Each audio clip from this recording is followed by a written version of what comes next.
let's go to the Leaf Museum.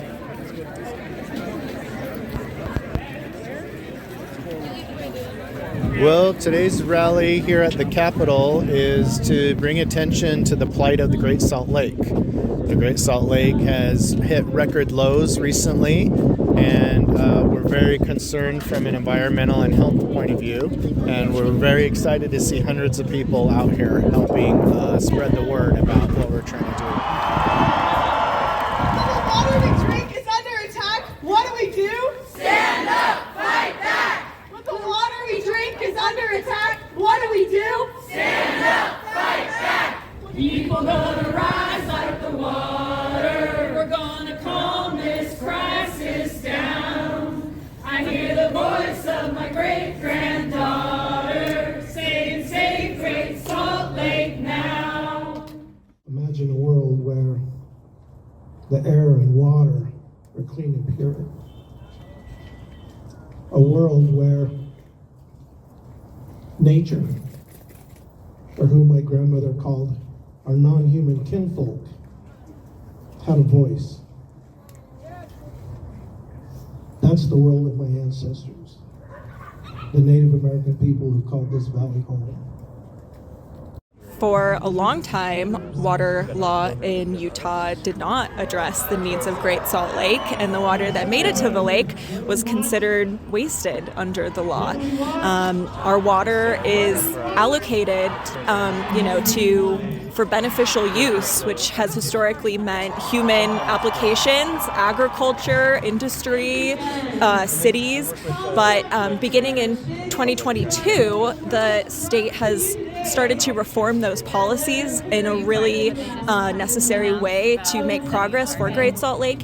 House Bill 33 from 2022 is what was called in-stream flow modifications, and it allowed state agencies to acquire, lease, hold water rights on behalf of lands that they are managing, including Great Salt Lake, and that was a huge barrier that was eliminated and has allowed us to now work toward acquiring enough water to support the lake. That's a tough question. I think the challenge with some of the bills last year and this year is it's hard to show how the water is actually going to reach the lake. So if we have an ag bill that helps farmers be more efficient with their farming, thus saving water, we need to make sure the bills include some kinds of checks and balances so we know the water actually flows to the lake. So we hear a lot, hundreds of millions have been spent to protect the lake, but most of that money is either to study the lake or to subsidize farmers, but almost none of that water has actually reached the lake at this point. Doug Owens is running some good legislation this year,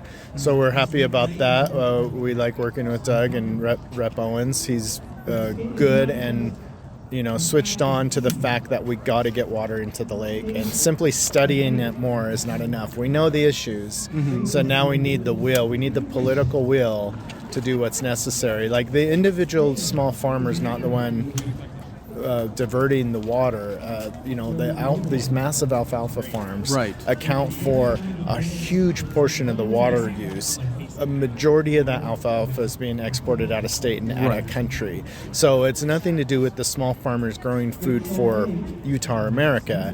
It has to do with a very small percentage of very well-financed alfalfa farmers sucking the lake dry, essentially. With an open mind, we can see clearly that our personal health and our community health depend not just upon revolutionary medicines and state-of-the-art technology. Our health depends on the health of Great Salt Lake. As the lake recedes, dust storms originating from the exposed lake bed are inhaled by Utahns along the Wasatch Front.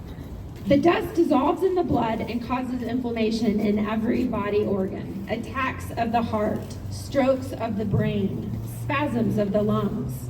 Air pollution is the root cause of many serious health problems and makes all health problems worse. Dust from the dried up bed of Great Salt Lake carries extra risk because we have mistreated her for decades with mining, industrial, and agricultural pollutants. Toxic heavy metals, pesticides, and likely radioactive isotopes are inhaled with the dust. Honestly, like a lot of information. Like I know that it's been something that I've heard about before, like just the issue with the Great Salt Lake, and the drought and stuff like that. But it was really informative, and then also really nice to see that it wasn't like, I don't know, just people out of hand and angry and it's a community feel, and that's cool. And I'm originally from Utah, and that's kind of how everything is. So it's nice to see that.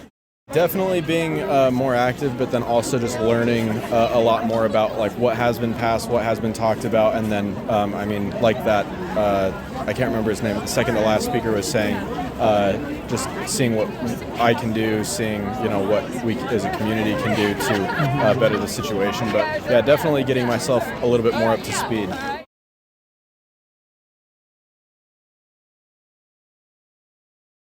It definitely not the same. Yeah, not the same as it used to be.